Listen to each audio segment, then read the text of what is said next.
So the second video in this unit is going to look at the first 3 bullets that we put up, which was basically about discrimination. How do we discriminate against women? Do we discriminate against them at the moment of hiring, that we won't hire them because they're women? Do we discriminate against them at the moment of bargaining for their entry-level wages? So we'll hire them, but we won't pay them as much as men when we hire them. So this is about labor market structure, firm decision. Starting point, EEOC versus affirmative action.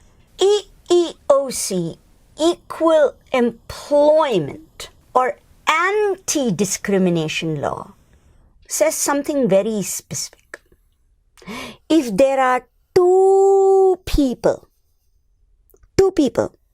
applying for the same job or the same promotion or the same salary, 2 people applying for the same job with the same background and same qualifications.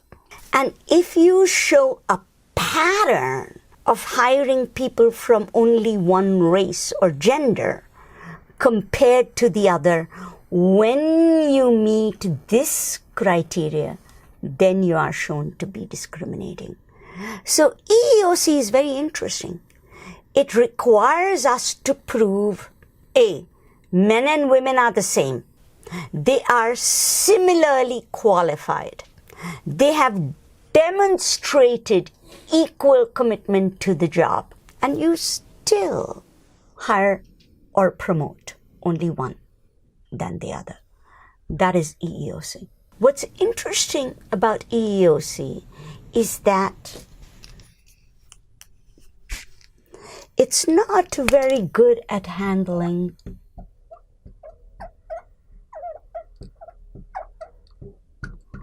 difference.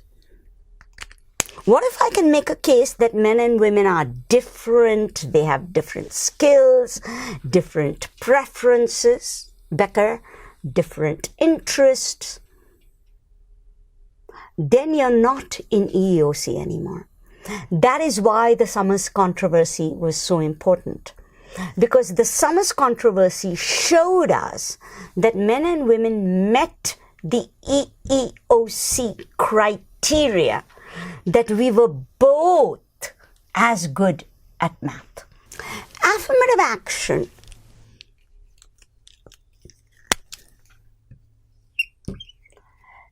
is one step above EEOC. It says when you have people who are equal. So that's your starting point. You start with EEOC. When you have 2 people who are equally good, then for other additional outcomes, such as I'm an educator and I've got 2 people who are equally qualified, equally good. So remember, you have to start with both of them being equal. I got one more rubric. I got one more aim. And in this case, it's that I need female mentors for my undergraduate students. I would like my students to see women in STEM. So affirmative action says that when both are equal, I am allowed to use an additional rubric to prioritize hiring some people over others. So this is where you want to start. Because every time you hear about this, you hear about reverse discrimination. And usually it's about affirmative action. But it's often used to undermine EEOC. EEOC is very clear. equally qualified, equally good. There you go.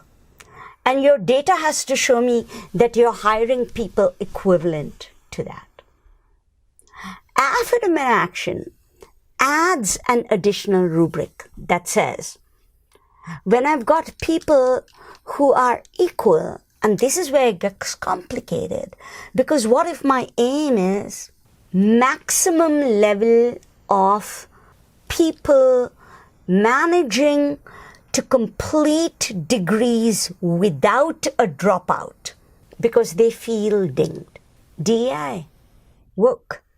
Then I'm saying, sure, the person who teaches them has to meet the minimum requirements, EEOC.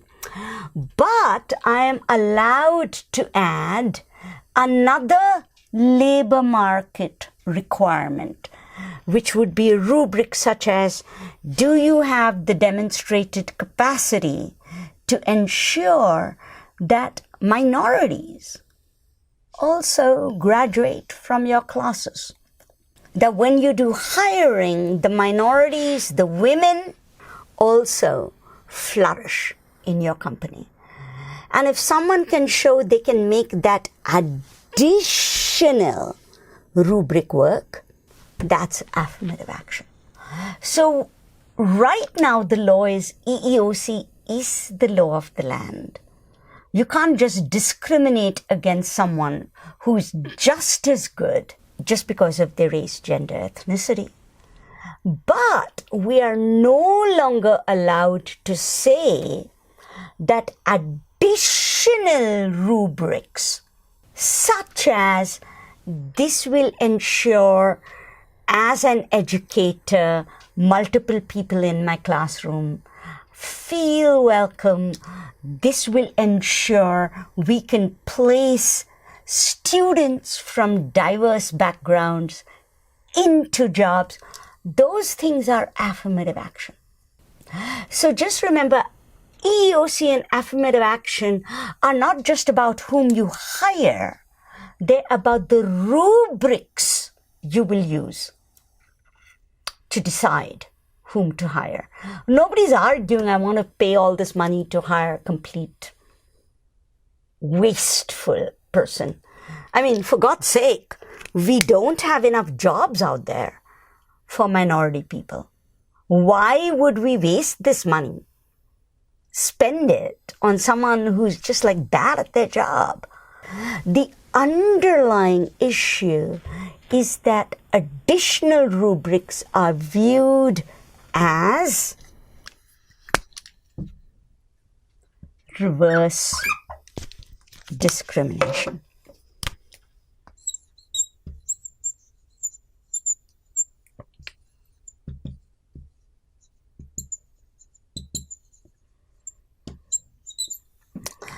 So adding in rubrics that might showcase that when two people are just as good, one of them can meet other rubrics beyond teaching chem or math, but mentoring minority students, placing women in STEM.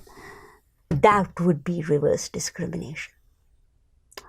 So once you understand the law, now we have to ask this very interesting question. Are women discriminated against? And we're going to look at 4 moments in the labor process. The moment you are told about a job and you hear about a job and you're mentored to apply for the job, recruitment. The moment you get interviewed, then they make you an offer, and what offer they make you? Opening salary. Then okay, you got the job. Turns out not quite what you wanted. And you're trying to figure out how to balance work and family. You're trying to figure out whether the culture of the workplace is worth it for you. Retention. And finally, promotion. You work really hard, you swallowed everything, you leaned in, and now you're looking for promotion. These 4 elements are the elements of what anybody in HR and anybody in diversity initiatives, anybody in any place looks at. Recruitment, hiring, salary, retention, promotion. And let's walk through this with an intersectional frame. So to begin with, our data already shows us that there is a wage gap. Women are not earning as much as men. In the United States, it's between, depending on the state, depending on the industry, between 70 to 80, 70 to 75 to $1. And it seems to be stalled there. It hasn't improved in a long time. We reached this, we kind of stopped there, and there is some signs that we're actually losing some of these gains. So what's going on? Is it discrimination? So if we break down the labor process, we can see that when you hire someone, 1, 2, 3, 4, recruitment. The first evidence we have is that most firms recruit from universities, especially for career jobs. They recruit equally. There are some industries where the original recruitment is highly gendered. Construction. If you only let people who are in male networks know about construction jobs, you're only going to hire males. So recruitment is about how far do you spread your net? Do you let people know about the job? So on. Universities are key in recruitment because most companies depend on universities to recruit employees. So if the universities have diverse strategies, making sure that their students, regardless of race and gender, learn about all opportunities, everybody will learn about opportunities. Now, as it happens, recruitment has very specific industry level diversities, depending on whether that's an industry where there are recruitment forums where you can just spread the word out. Alumni networks, people who have already got the job reaching out to families and friends, whatever. Whatever recruitment mechanism you use will improve your pool. But all recruitment does is to let people know there's a job. The second element of recruitment is the job ad itself. If you've got a job ad that says, say, we are team-driven and we believe in commitment to the company and we are looking for someone who wishes to make their name in the field and that is their priority. One kind of ad. Or if your ad says something like, we believe in work-life balance. We have very good programs for childcare.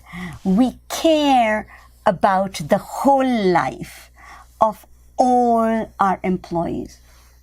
Different message. So recruitment is a very interesting moment because you're signaling to people what they're going to expect. So then you recruit them. And as it happens, there is a gap here. And this gap is mostly race.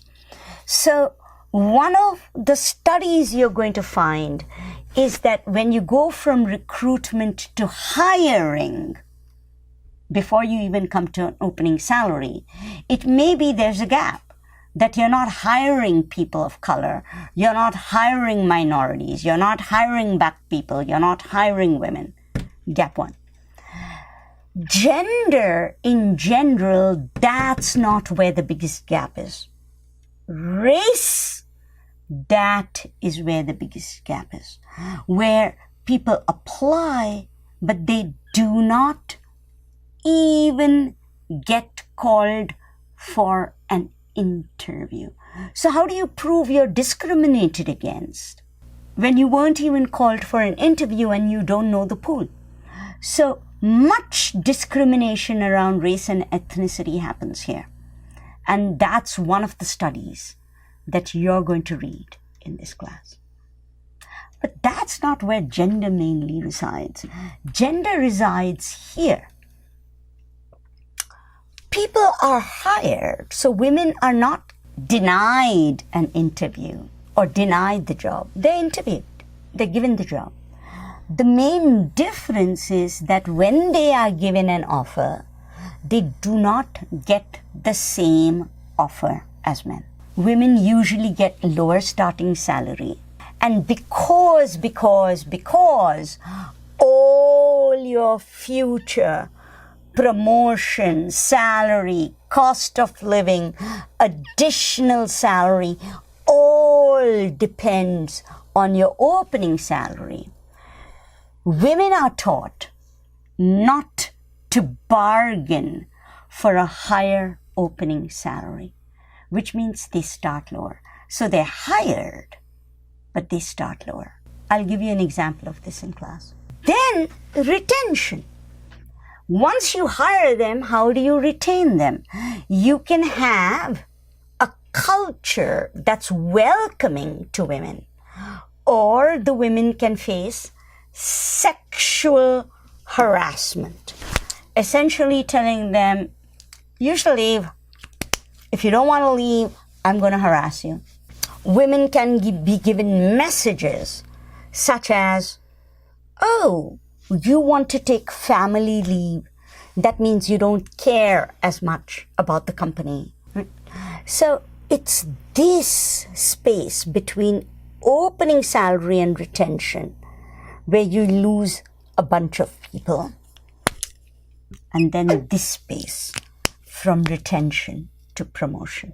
When you retain the women, you may not promote them. You might decide, for example, that the woman in this sphere between 2 and 3 wasn't competitive enough. Family is her priority. Nice girl. I like her, but not that big. So I'm not really sure she's a team leader. Gets that full promotion. Alternately, between these two, if she said, you know what, I'm not having kids, I'm going to fight, I'm going to push, then you're going to say that she's too aggressive. She's not a team leader. People don't like her. Her personality is not one that showcases team building for a manager. You want to promote her. So it's in this gap between hiring, retention and promotion that the majority of the wage gap lies inside companies. It's not here in terms of recruitment and hiring. They recruit us, they hire us. Unlike race, where the gaps are up here, for gender, the gaps are down here.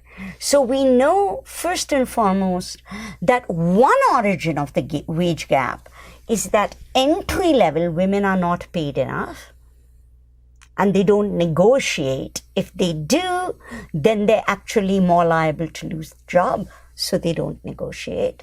They enter lower, and then as they run up the management chain, they face multiple bargaining barriers, preventing them from converting their hiring into equivalent salaries.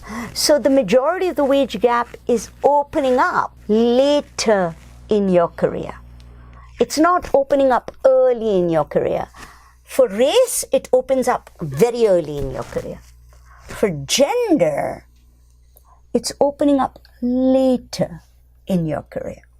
So that's the first thing we have to address, which means that if we want to address the gender wage gap, we can't just focus on the early years, which is university education, mentoring, recruitment, and so on. We have to focus on the managers, the decision makers, the ones who are deciding as you go through your career what's happening here.